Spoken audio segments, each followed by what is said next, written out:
오늘 하나님 우리에게 주시는 말씀을 보겠습니다. 요한계시록 우리 3장 7절부터 13절까지 말씀입니다. 요한계시록 3장 7절부터 우리 13절까지 말씀을 저와 여러분 한 목소리로, 좀 길지만 한 목소리로 읽도록 하겠습니다. 시작. 빌라델비아 교회 사자에게 편지하라. 거룩하고 진실하사 다윗의 열쇠를 가지시니 곧 열면 닫을 사람이 없고 닫으면 열 사람이 없는 그가 이르시되 볼지어다 내가 내 앞에 열린 문을 두었으되 능히 닫을 사람이 없으리라. 내가 내 행위를 아노니 내가 작은 능력을 가지고서도 내 말을 지키며 내 이름을 배반하지 아니하였도다. 보라, 사탄의 회당 곧 자칭 유대인이라 하나 그렇지 아니하고 거짓말하는 자들 중에서 며칠 내게 주어 그들로 와서 내 발 앞에 절하게 하고 내가 너를 사랑하는 줄을 알게 하리라. 내가 나의 인내의 말씀을 지켰은즉 내가 또한 너를 지켜 시험의 때를 면하게 하리니 이는 장차 온 세상에 임하여 땅에 거하는 자들을 시험할 때라. 내가 속히 오리니 내가 가진 것을 굳게 잡아 아무도 내 면류관을 빼앗지 못하게 하라. 이기는 자는 내 하나님 성전의 기둥이 되게 하리니 그가 결코 다시 나가지 아니하리라. 내가 하나님의 이름과 하나님의 성 곧 하늘에서 내 하나님께로부터 내려오는 새 예루살렘의 이름과 나의 새 이름을 그 위에 기록하리라. 귀 있는 자는 성령이 교회들에게 하시는 말씀을 들을지어다. 아멘. 시대를 초월해서 변하지 않는 미덕이 있다라면 강함을 추구하는 겁니다. 강함. 이제는 철편일륜적으로 공부만 잘한다고 해서 다 되는 시대는 아니라고 말을 하죠. 성적이 좋아서 좋은 대학 가서 무조건 이 강함의 재능이 있다고 해서 잘 되는 것은 아니다. 예, 맞습니다.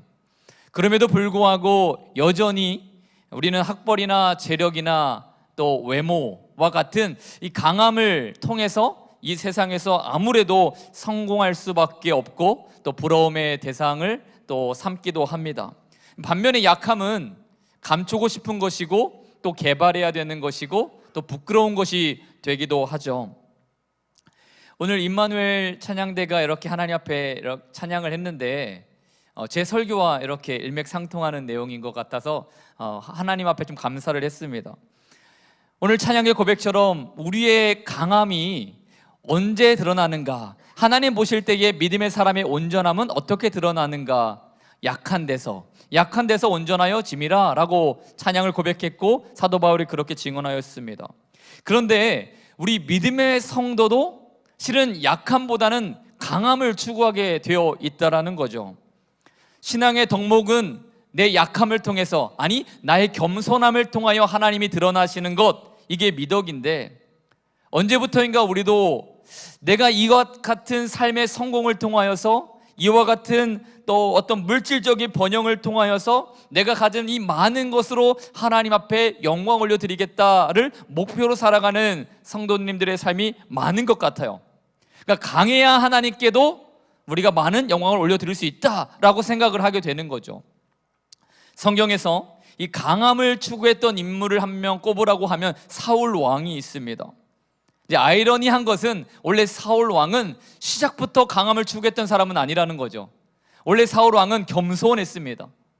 자기 자신을 자긍하지 않았어요. 이스라엘의 다른 어떠한 사람들보다 키도 크고 용모가 준수하였으나 자신의 약함 때문에 주저했던 사람이기도 합니다. 그런데 시간이 지날수록 그가 강함을 추구하기 시작합니다. 그래서 강함을 추구하니까 무엇을 잃어버렸습니까? 하나님 말씀을 두는 것을 잃어버리기 시작해요. 내 강함이 드러나니까 하나님의 말씀은 사라지는 것입니다. 강함을 추구하기 시작하니까 하나님의 음성은 들리지 아니하고 자신의 백성들의 칭송의 소리들이 들리기 시작했습니다. 그래서 강함을 추구했더니 겸손히 예배하기보다 전쟁을 즐기게 되었고, 강함을 추구하였더니 나라는 번영했는지 모르겠지만 내 안에 하나님의 왕국은 무너져 내렸다라는 사실이죠. 그럼 반대로 약함을 통해서 하나님의 영광을 드러내려 했던 사람이 누가 있습니까? 사도 바울입니다. 재미난 것은 이 사울 왕과는 완전히 반대예요. 원래 이 바울은 강함으로 시작했던 인생이었습니다. 태어나면서부터 로마 시민권을 가진 특권층이었죠. 특권층. 화려한 인맥과 학벌과 스펙을 자랑하는, 어쩌면 스카이 캐슬의 상층부에 살 수 있는 사람.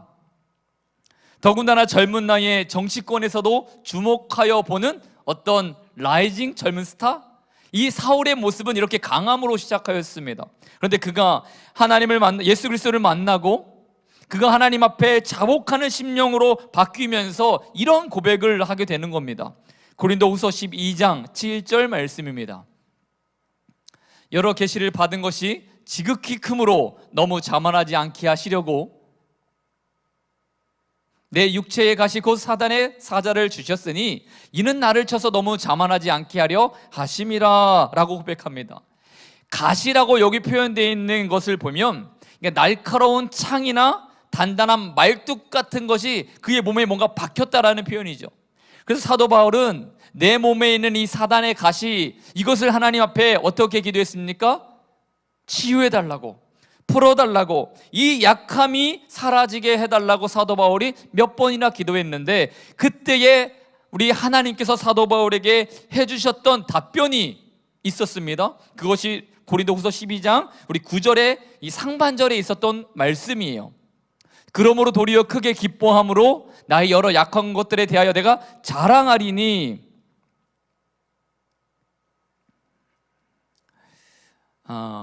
이 사도 바울이 자랑하고 있다라는 것, 내가 하나님 앞에 자랑할 수 있는 것은 무엇 때문이다? 하나님의 말씀이 내 삶에 온전하여지는 것을 자랑할 것인데, 이 온전하여짐이 언제 나타났다? 내가 약할 때 나타났다라고 말을 합니다. 그러니까 이 가시라는 것이 사도 바울에게 복인가요? 복이 아닌가요? 복이 됐다라는 거죠. 그 약함이 사도 바울에게는 복이 되었다라고 말합니다. 그래서 우리가 하나님과 동역하며 살아가는 인생에서는요, 때로는 약함이 장애물이 아닐 때가 있어요. 우리의 연약함이 장애물이 아니라 어떤 디딤돌? 아니면 이게 구름판이라고 하죠. 이렇게 운동선수들이 이렇게 뜀틀이나 높이뛰기나 뭐 다이빙을 할 때 이렇게 스프링보드 있잖아요. 딱 밟아서 내가 더 크게 더 멀리 도약할 수 있도록 해주는 것. 그래서 이 구름판이 우리 인생의 약함이 될 수도 있다. 그 구름판이 성령님께서 다스리실 때에는 내가 가지고 있는 것이 결과가 아니라 성령님께서 원하시는 믿음의 결과, 열매를 맺게 할 수 있는 스프링보드가 될 수 있다. 그래서 이 사도 바울은 자신의 그 약함을 하나님 앞에 자긍한 자신의 인생을 바라보지 않도록, 그래서 하나님의 영광을 바라볼 수 있도록 그 약함이 오히려 하나님의 영광을 드러냈기 때문에 나는 기쁨으로 여긴다, 나는 이것을 자랑으로 여긴다라고 이야기하고 있습니다. 한번 생각해 봤으면 좋겠어요. 오늘 우리 삶에 약함은 무엇이 있습니까? 나에게 약함은 무엇이 있을까? 여러분, 그 약함으로 오늘 사도 바울처럼 기뻐할 수 있는 인생이 되기를 축복합니다. 그 약함 때문에 내가 자랑할 수 있는 인생이 되었으면 좋겠어요. 오늘 우리가 보고 있는 이 소아시아의 6번째 교회, 빌라델비아 교회가 어쩌면 그런 교회였지 않을까 생각을 합니다. 1절 하반절 말씀을 읽습니다. 내가 내 행위를 아노니 내가 살았다는 이름을 가졌으나 죽은 자로다. 이 말씀이 아닌데요. 제가 읽어드릴게요. 내가 너의 행위를 아노니 내가 작은 능력을 가지고서도 내 말을 지키며 내 이름을 배반하지 아니하였도다 라고 말해요. 오늘 하나님의 말씀이 우리 빌라델비아 교회를 향해서 뭐라고 말했냐면, 내가 작은 능력을 가지고 있지만 그 작은 능력을 가지고도 내 말을 지키고 내 이름을 배반하지 않았다라고 표현을 합니다. 다시 말씀드립니다. 빌라델비아 교회는요, 힘이 없었어요. 작은 능력이 있었습니다. 성도들의 수가 적었을 수도 있고, 정치적인 어떤 영향력이 적었을 수도 있고, 지역 사회를 향한 그들의 공동체의 목소리를 내지 못하는 약한 교회였을 수도 있어요. 그런데 하나님께서 말씀하시는 겁니다. 내가 약하기는 하지만, 현상은 그렇지만 내 본질은 누구보다도 강하다라는 거죠. 자, 이 빌라델비아 교회가 있었던 이 지역에서 특별히 유대인들은요, 이 그리스도인들을 너무나 괴롭혔습니다. 특별히 로마 당국에 공인받지 않은 거짓 종교, 어떤 사회 방공자라는 프레임을 씌워서 예수님 앞에 예배드리는 사람들을 가두고 또 마을에서 쫓아내기도 했습니다. 여러분, 지금은 우리가 이 지역에서 다른 지역으로 이사한다고 했을 때 그렇게 크게 부담감이 적습니다. 그런데 이 시대만 해도 내가 뿌리 내리고 살던 곳에서 쫓겨난다라는 것은요, 상당히 고통스러운 일이었을 것 같아요. 그렇게 빌라델비아 교회 성도들이 여러 차례 이 유대인들에 의해서 공개적으로 핍박을 받고 또 그 신앙을 버릴 것을 강요받았습니다. 그런데 이 작은 능력을 가지고 있었던 이 빌라델비아 교회 성도들이 그와 같은 모진 핍박 속에서도 예수 그리스도의 이름을 배반하지 않았다라고 말하는 거죠. 자, 어쩌면 오늘 우리 한국 교회, 아니 전 세계 교회는 늘 강함을 추구하기 위해서 살지 않았을까라고 생각을 합니다.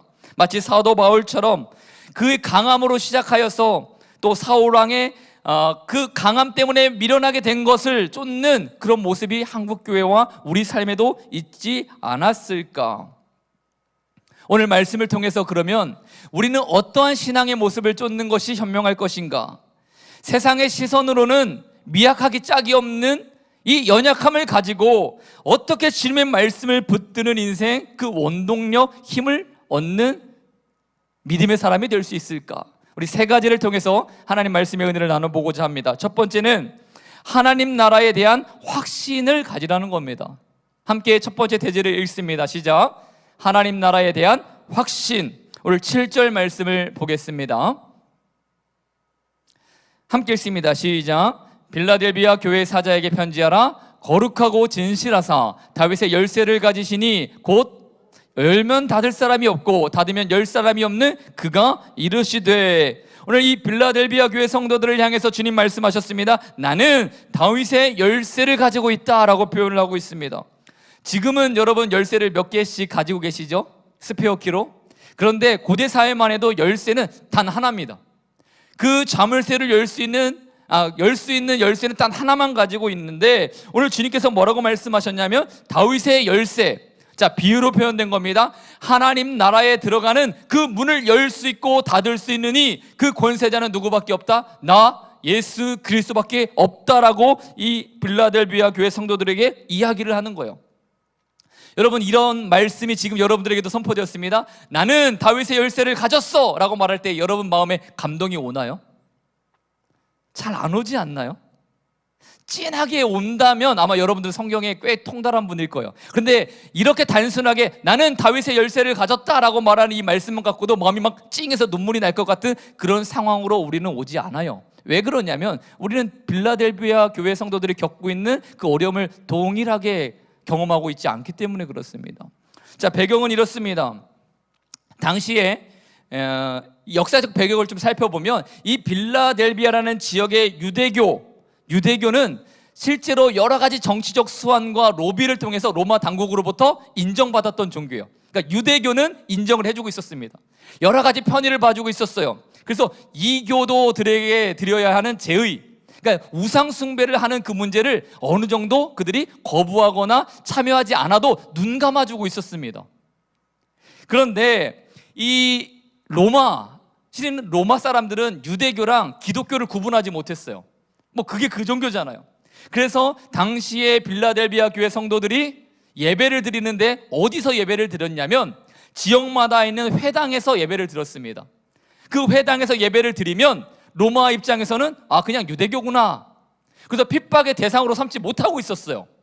그래서 어느 정도 그들이 편안하게, 안전할 수 있도록 예배를 드리고 있는데 유대인들이 가만두지 않은 겁니다. 어떻게 예수 그리스도를 메시아라고 말하냐, 더군다나 저 이방인들도 그 이름을 믿어 구원을 얻을 수 있다고? 너희는 우리와 달라 라고 말하면서 그나마 안전하게 예배드릴 수 있는 그 회당에서 어떻게 되었습니까? 그리스도인들이 쫓겨납니다. 그러면서 말하는 거예요. 너희는 절대로 하나님 나라에 들어갈 수 없는 백성이야. 우리 정통 유대교만이, 이 공인된 우리만이 하나님 나라에 들어갈 수 있는 자격을 가지고 있어라고 이야기를 했던 것입니다.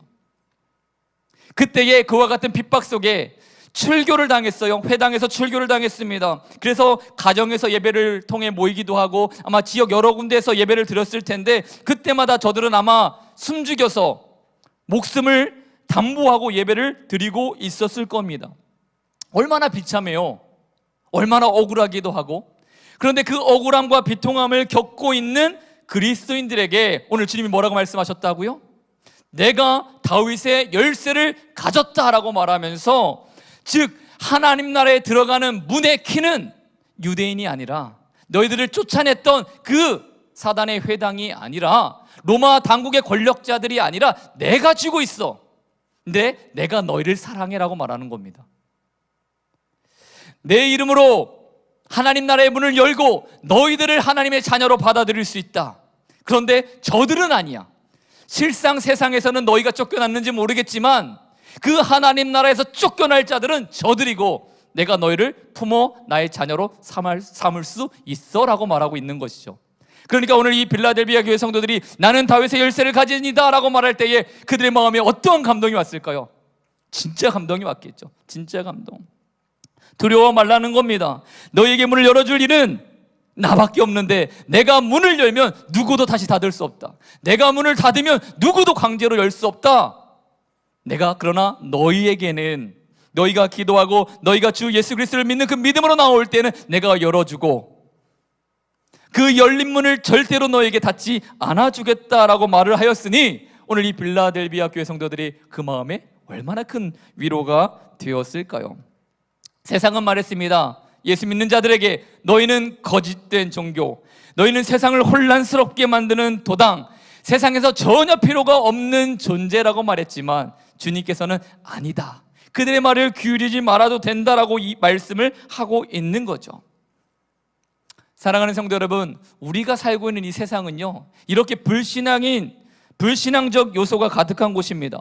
우리로 주님을 사랑하지 못하도록 만들고요, 우리가 주님 앞에 예배하고자 하는 이 삶을요 방해할 수밖에 없습니다. 그리고 우리에게 말하겠죠, 속삭이겠죠. 너희들이 잘못되었다고, 너희들이 가는 그 길은 잘못된 길이라고. 그런데 오늘 주님께서 말씀하셨어요. 내가 다윗의 열쇠를 가졌다. 기죽지 말아라. 너희가 믿는 주님은 온 우주와 만물을 다스리시는 이다. 믿음으로 사는 것이 세상에서는 마치 아웃사이더처럼 보일지 모르겠지만, 영적 눈을 바라보고 예수 그리스도 믿는 자들을 바라보고 교회를 바라보면 너희가 세상의 중심이다라고 표현을 하고 있는 것입니다. 자, 여러분 옆 사람과 인상해 봅시다. 당신이 세상의 중심입니다. 당신이 세상의 중심이에요. 왜 다 여러분들이 세상의 중심입니까? 하나님이 바라보고 계시니까. 하나님이 바라보는 것이 세상의 중심이요, 하나님이 바라보는 그 사람이 세상의 중심에 선 사람인 줄을 믿습니다. 자, 두 번째로, 이 빌라델비아 교회가 약함에도 불구하고 그렇게 굳건한 믿음 생활을 할 수 있었을까? 두 번째는 이것입니다. 하나님의 사랑에 대한 확신이요. 자, 두 번째 대지도 함께 읽습니다. 시작. 하나님의 사랑에 대한 확신. 9절 말씀을 보겠습니다. 보라, 사탄의 회당 곧 자칭 유대인이라 하나 그렇지 아니하고 거짓말하는 자들 중에서 며칠 내게 주어 그들로 와서 내 발 앞에 절하게 하고 내가 너를 사랑하는 줄 알게 하리라. 아멘. 오늘 이 빌라델비아 교회가 작은 믿음, 작은 능력밖에 없다라고 말했는데, 실제로 작은 능력이라는 말이 믿음이 없다라는 말이 당연히 아니겠죠. 교회의 규모가 꼭 작았다라는 말도 아닌 것 같습니다. 물론 크기가 작았을 거라고 생각은 되지만요, 여기서 말하는 작은 능력이라는 것은 그들이 아무리 외쳐도 세상에 듣지 않았다라는 말이에요. 아무리 진실을 이야기해도 그것이 세상에 먹히지 않았습니다. 그것이 작은 능력이에요.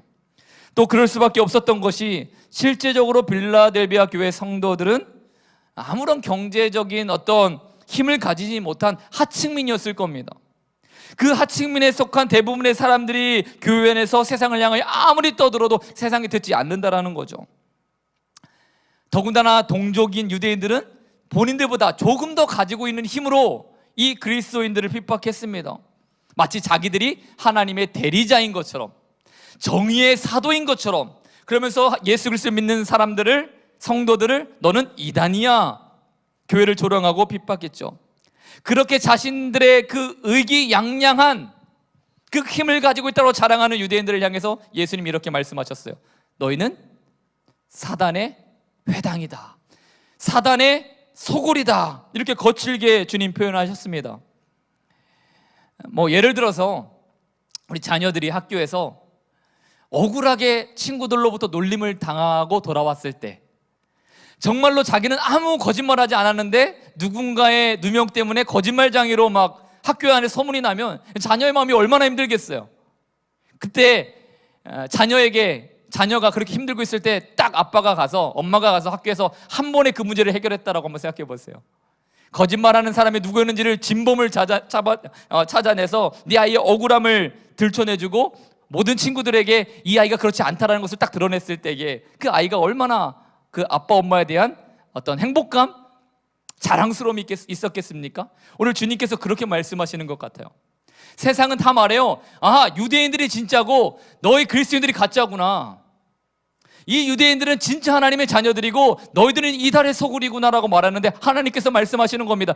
저들이 정말로 유대인이 아니다. 저들은 거짓이다. 저들이 사단 마귀의 회당과 소굴일 뿐이다 라고 말씀을 하고 있는 겁니다. 이 말씀을 딱 들었을 때, 이 편지를 딱 받았을 때 흐뭇한 미소가 어쩌면 빌라델비아 교회 성도들에게 있지 않았을까 생각해 봅니다. 그리고 주님께서는 뭐라고 더 약속하셨습니까? 9절 말씀을 다시 볼까요? 이렇게 약속하십니다. 보라, 사탄의 회당 곧 자칭 유대인이라 하나 그렇지 아니하고 거짓말하는 자들 중에 며칠 내게 주어, 자 여기서 중요해요, 그들로 와서 내 발 앞에 절하게 하고 내가 너를 사랑하는 줄을 알게 하리라 라고 말합니다. 자, 교회를 핍박하고 대적하는 사람들, 그 며칠 주님께서 인도하셔서 교회 앞에, 성도들 앞에 무릎을 꿇게 하시고 절하게 하신 다음에 진짜 내가 사랑하는 자녀는 우리 교회 성도들이야, 예수님 믿는 그리스도인들이야 라고 하나님의 사랑을 나타내 주시겠다라는 말입니다. 여기서 발 앞에 무릎을 꿇게 하다, 완전한 복종이잖아요. 우리도 어느 민족도 어떤 사회도 누군가 앞에 무릎을 꿇는다는 것은 참 굴욕입니다. 근데 이 유대인들에게는요 훨씬 더 심했어요. 유대인들은 하나님 앞에서 외에는 절대로 무릎을 꿇지 않습니다. 근데 이 말씀이 뭐라고 증거되어 있다고요? 다른 누구도 아니라 예수를 믿는 그들 앞에 자신들이 언젠가는 무릎을 꿇고 절하게 될 거라는 이런 하나님의 약속의 메시지를 듣게 되었을 때 유대인들은 너무나 싫었겠죠. 모진 핍박과 회당에서 출교까지 당해야 됐던 교회 성도들에게는 어떨까요? 이 말씀이 너무나 기쁜 말씀이 되는 겁니다. 주님은 교회를 여전히 사랑하시고 또 성도들을 어떤 상황 속에 처했든지 변하지 않는 신실함으로 함께 하십니다.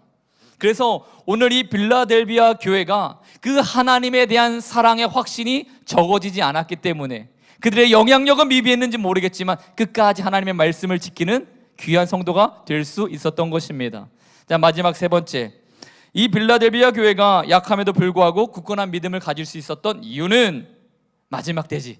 자, 마지막 때 시험을 면할 것이라는 확신이 저들에게 있었기 때문입니다. 우리 세 번째 대지도 읽습니다. 시작.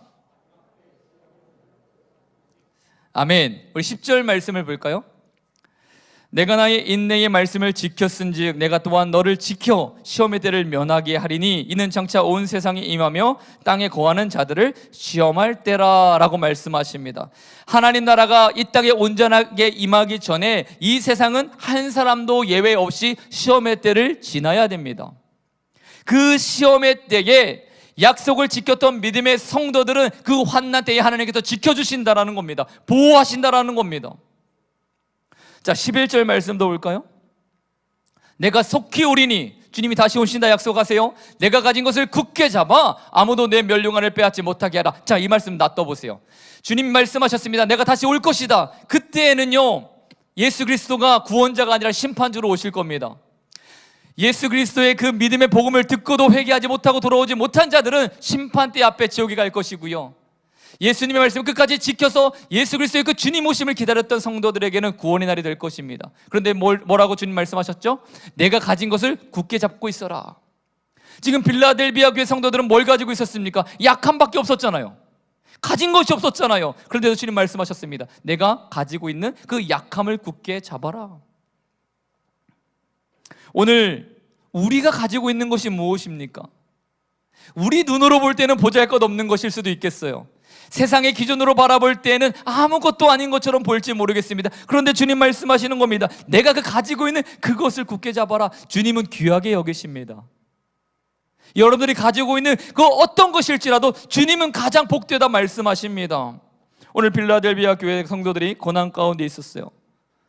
그런데 주님의 말씀을 확신했습니다. 아하, 그렇구나. 내가 마지막 때에, 그 시험의 때에 모두가 아비규환이 될 그때에 나는 하나님의 지킴을, 보호하심을 받는 사람이구나. 그 확신이 저들 안에 있었던 것입니다.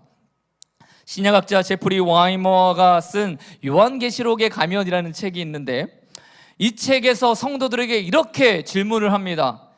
당신들은 박해받는 자입니까? 아니면 특권을 가진 사람입니까? 다시 한번 물어볼게요. 성도들에게 묻습니다. 당신은 이 시대에 박해를 받는 자입니까? 아니면 특권을 누리고 있는 사람입니까?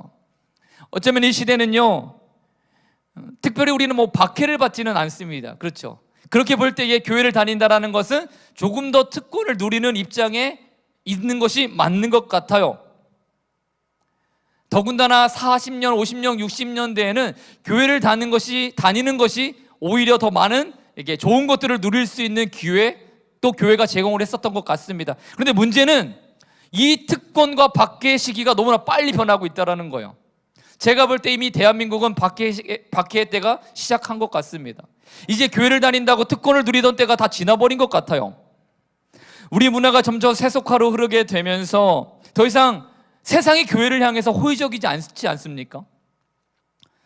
교회와 성도들을 향해 심한 편견이 있죠. 특히 제가 원래 영화나 드라마를 보는 걸 좋아하다가 요즘은 잘 안 보는 게, 특별히 영화 같은 곳에 보면 이 기독교와 교회가 편치 않은 상당히 위선적인 인물로 그려지는 것들이 너무 많아요. 못 보겠더라고요, 잘. 자, 그런 것처럼 이 시대가 반기독교적인 정서가 늘어가고 있습니다.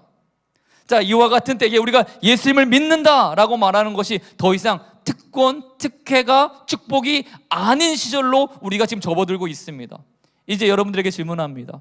예수님의 마음으로, 그럼에도 불구하고 여러분들이 가지고 있는 그 약함으로 주의 말씀을 끝까지 지키시겠습니까? 그럼에도 불구하고 여러분들의 그 약함을 가지고 주님의 이름을 배반하지 않으시겠습니까? 여기서 아멘 하신 분, 예라고 대답하신 분들은요, 이 빌라델비아 교회 성도들이 겪는 것처럼 어려운 때에 아픔을 겪을 수 있어요. 겪을 수 있어요. 그 아픔을 겪지 않는 사람들은, 그냥 주님의 이름을 배반하고 마는 사람들은 안 겪어도 되겠죠. 근데 우리가 이 약함을 가지고도 주님 말씀을 지키겠다, 나는 주님이 말씀하신 것에 순종하는 인생이 되겠다라고 결심하시게 되면 앞으로는 더 많은 어려움들을 우리가 겪을 수도 있습니다. 그러나 이 말씀으로 여러분 용기 내셨으면 좋겠어요. 오늘 12절 말씀을 보겠습니다. 함께 읽습니다. 시작. 이기는 자는 내 하나님 성전에 기둥이 되게 하리니 그가 결코 다시 나가지 아니하리라. 내가 하나님의 이름과 하나님의 성 곧 하늘에서 내 하나님께로부터 내려오는 새 예루살렘의 이름과 나의 새 이름을 그의 위에 기록하리라. 아멘. 두 가지 약속이 있어요. 하나는 너희가 성전의 기둥이 되게 하리라. 그 기둥이 된 너희에게 내 새 이름과 새 예루살렘의 이름을 내가 기록해 주리라. 두 가지 약속입니다. 이 빌라델비아 교회 성도들이 살았던 이 지역이 예수님 사후에 17년에 큰 지진이 있었다고 합니다. 그러면서 어쩔 수 없이 자신의 정든 터전을, 이렇게 도시를 떠나서 시골 같은 데에다가 싸게 집을 만들어서 살아야 되는 기간이 꽤 길었다고 이야기를 하네요. 자, 이 교회 성도들은 두 가지 어려움을 당했어야 됩니다. 첫 번째는 회당에서 쫓겨나는 일도 있었고요, 또 하나는 고향에서 자연재해 때문에 어쩔 수 없이 어려운 곳에 가서 살아야 했습니다. 이런 것들을 겪고 있었는데 주님 이렇게 약속하시는 거예요. 내가 너희를 어떻게 하겠다고요? 성전의 기둥이 되게 하리라. 너희가 더 이상 떠나는 일, 쫓겨나는 일을 내가 만들어주지 않겠다라고 약속을 합니다. 여러분 어떠세요? 이 약속의 말씀이 여러분들의 인생에 힘이 되십니까? 우리가 약한 힘을 가졌습니다. 때로는 사회로부터 예수 믿는 이 믿음 때문에 쫓겨날 판이 되었습니다. 그럼에도 불구하고 주님 우리에게 이렇게 약속하시는 거예요. 내가 너희를 더 이상 쫓겨나지 않게 하리라. 내가 너희를 성전의 기둥이 되게 하리라. 그렇게 약속하실 때에 이 말씀이 힘이 되신다면요, 여러분들은 구원받은 믿음의 백성인 줄을 확신하셔도 좋겠습니다. 또한 주님은 두 번째로 이렇게 약속하셨잖아요. 이기는 자에게, 이 어려움의 때를 여러분 믿음으로 살아가는 자에게 새 예루살렘의 이름과 나의 새 이름을 기둥이 되게 한 여러분들의 인생에 새겨주겠다. 누군가의 이름이 우리 마음에 이렇게 새겨진다라는 의미는 무엇입니까? 내가 그에게 속했다라는 뜻이 되잖아요. 내 것이다. 저도 여기 명찰에 이렇게 있는데 이 옷은 내 것이다. 우리의 소속과 내가 어디에 붙들려 있는지를 분명하게 표현을 하는 것입니다. 우리가 인생을 살다 보면 정말 어려울 때 많이 오는데 가장 힘든 때는 고통만 당하고 어려움은 당하고 그때가 아니라 고통당하는데 혼자 있다고 느껴질 때, 어려운 일을 겪고 있는데 무엇인가 나를 의지할 사람이 없을 때가 가장 힘든 것인 줄. 그런데 이 빌라델비아 교회 성도들은요, 그 세상의 모든 짐을 홀로 견디는 것 같은 그 상황에 주님이 말씀하시는 겁니다. 내가 너와 함께 있어 줄게. 하늘에서 융단 폭격이 막 내려질 때에 그 하늘을 바라보면서 와, 우리는 끝났다라고 말하는 그런 현실에 있는 사람들에게 내가 너의 편이야 라고 말씀을 해줍니다. 우리 시편 118편 6절과 7절 말씀을 보실까요? 이 말씀은 너무 귀한 말씀이라서 함께 읽어봤으면 좋겠습니다. 읽습니다. 시작. 여호와는 내 편이시라. 내가 두려워하지 아니하리니 사람이 내게 어찌할까? 여호와께서 내 편이 되사 나를 돕는 자들 중에 계시니 그러므로 나를 미워하는 자들에게 보응하시는 것을 내가 보리로다. 아멘. 우리 힘차게 외쳐봅시다. 하나님은 내 편이시다. 하나님이 내 편이세요. 그 사람이 인생이 어찌하리요? 라고 말하고 있습니다. 오늘 이 시편 118편은요 이스라엘 백성들이 초막절이 되면 노래하며 읽었던 구절이에요. 초막절. 여러분, 초막절은 왜 지키고 있었습니까? 이스라엘 백성들이 광야에서 그 모진 곳에서, 아무것도 없는 곳에서 밤하늘이 되면 추위에 벌벌 떨어야 됐고 낮에 타는 듯한 더위를 피해야 됐던 그들의 인생에 오늘 하루가 어떻게 될지, 내일 하루에 대한 기약도 없는 그렇게 살아가던 이스라엘 백성들에게 초막절이 주어졌는데, 그 초막절을 지키면서 이스라엘 백성들이 뭐라고 외쳤다고요? 여호와는 내 편이시라. 하나님이 내 편이시니 어떤 인생이 나를 두려워하겠느냐? 우리 인생 가운데에 우리의 평생에 내 편이 되어주시는 분, 내가 어떤 위험과 고통 앞에 섰을지라도 나를 붙들어 주시는 분, 오직 예수 그리스도 한 분뿐인 줄을 믿습니다. 귀 있는 자는 성령이 교회들에게 하시는 말씀을 들을지어다. 아멘. 이 말씀이 들려진다 할 때에 오늘 우리는 이 안에서 내가 강함을 통해 어떻게 유능함으로 하나님의 교회에 성과를 낼까, 이런 욕심에 사로잡힐 필요가 없습니다. 내가 어떻게 세상의 강함을 가지고 윤택한 삶을 살아갈까, 그것이 평안이다라고 말하는 세상의 유혹 앞에 벌벌 떨지 않아도 됩니다. 오늘 주님 말씀하셨습니다. 다시 한번 말씀드립니다. 내가 가진 것을 굳게 잡으라. 여러분들 가지신 그 한 가지, 여러분이 가지고 있는 그 한 가지를 여러분 굳세게 붙드시기를 예수님의 이름으로 축복합니다. 그렇게 했을 때 하나님 나라에 대한 확신, 하나님을 향한 그 사랑의 확신, 마지막 때의 시험을 면할 것이라는 그 믿음의 확신이 우리를 작은 힘으로, 연약함에도 불구하고 하나님의 이름을 붙들 수 있는 큰 힘이, 믿음이 될 줄을 믿습니다. 우리 시간 함께 찬양하며 우리 주어진, 또 우리에게 주신 하나님의 말씀을 붙들고 기도하는 시간을 가졌으면 좋겠습니다. 찬양은 너는 내 아들이라 라는 찬양인데요, 우리가 힘들고 지치고 허망하여질 때, 힘이 없는 것 같은 그때에 우리를 붙들어 주시고 내 손을 잡아주시면서 말씀하시는 그 하나님, 너는 내 아들이라, 내 딸이라, 내가 오늘날 너를 낳았도다, 믿음으로 낳았도다 말씀하시는 그 주님 앞에 우리 믿음 고백하고 함께 기도하겠습니다.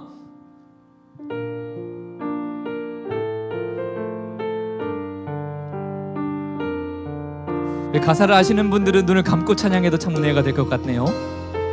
힘들고 지쳐, 힘들고 지쳐 낭망하고 넘어져 일어날 힘 전혀 없을 때에 조용히 다가와, 조용히 다가와 손 잡아주시며 나에게 말씀하시, 나에게 실망하며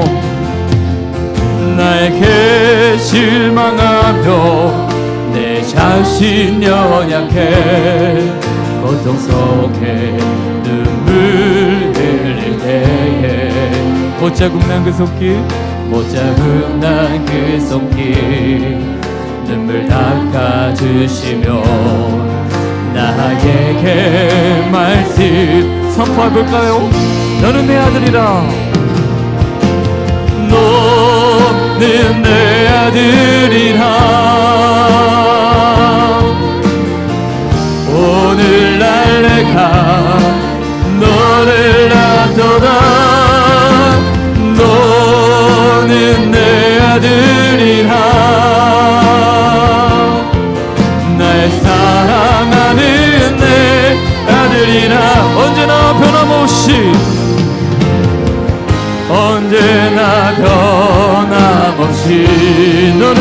아들이라.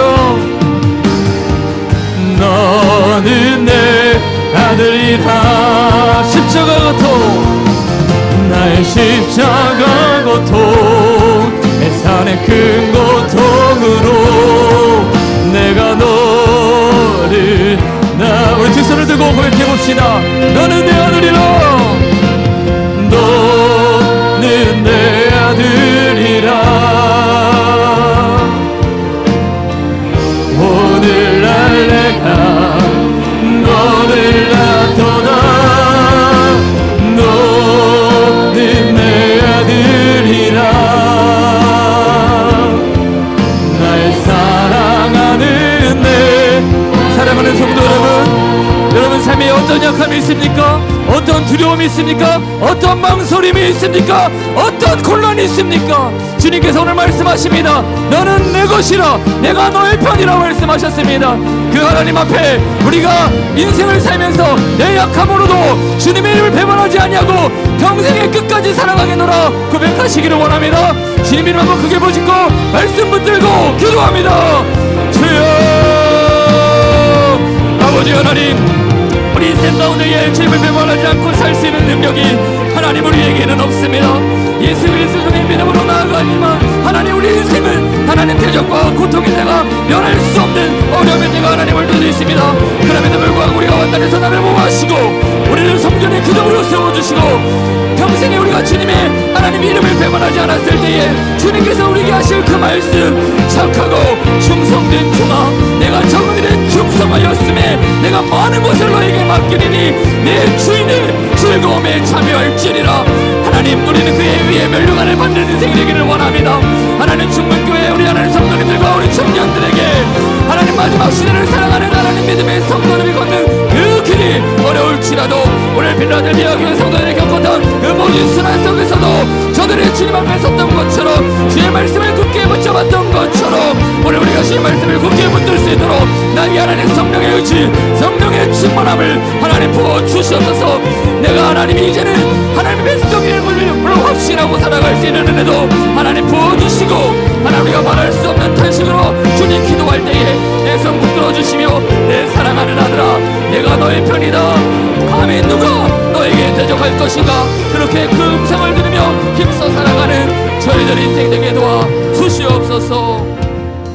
하나님, 우리는 주님 앞에 칭찬받을 것이 많아서 많은 일을 하는 것이 아니라 적은 능력에도 불구하고 나를 사랑하시는 그 주님 확신하여 평생 주님 말씀 붙들고 주님의 이름을 놓지 않고 살아가는 인생이 되기를 원합니다. 주님께서 말씀하셨습니다. 내가 열면 그 누구도 어떤 세상 권세자도 닫을 리가 없다.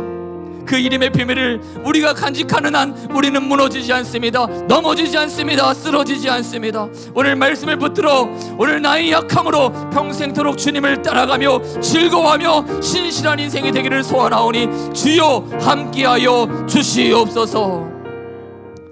지금은 우리 주 예수 그리스도의 은혜와 하나님 아버지의 극진하신 사랑하심과 성령의 내주 충만케 하시는 은혜가 이제 나의 약함으로도 주님의 놀라우심을 자랑할 수 있는 인생이 되겠노라 소원하는 우리의 믿음의 고백 위에 지금부터 영원토록 함께 하시기를 간절히 축원하옵나이다.